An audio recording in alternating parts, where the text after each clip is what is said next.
Para lograr el éxito de una empresa no hay secretos. Es necesario mantener sano y feliz al equipo de trabajo y eso, según expertos, se puede conseguir a través de la gimnasia laboral, inclusive sin necesidad de levantarse del escritorio. Hacemos un doble ahora. Mírate bien. Lento igual, mejor.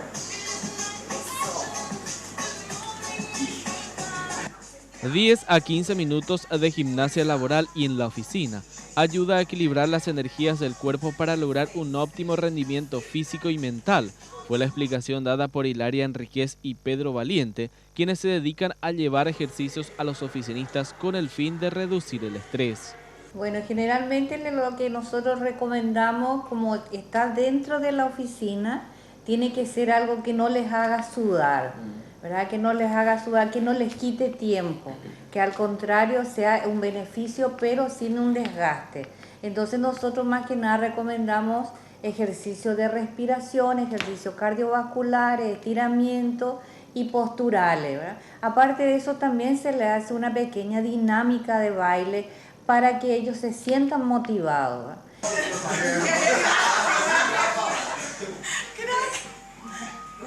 Estamos crocantes nomás, eso significa. Estamos crocantes. Doble. Uno. Doble. Esta etapa es genial para planificar sesiones de gimnasia laboral para el resto del año. Pueden ser sesiones semanales, mensuales o según la necesidad de cada compañía. Y la empresa Trainer Fitness tiene los profesionales altamente capacitados para este fin.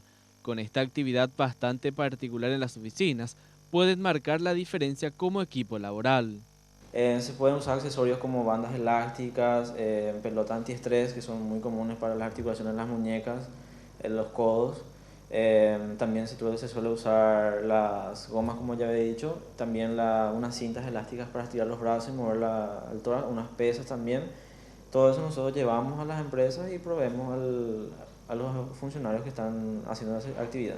Además de cuidar la salud del funcionariado, este tipo de ejercicios fomenta el compañerismo, la buena vibra entre todos. Además afirman que el equipo dispone de todos los elementos para los ejercicios.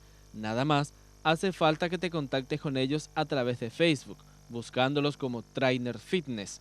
Y olvídate del estrés en la oficina.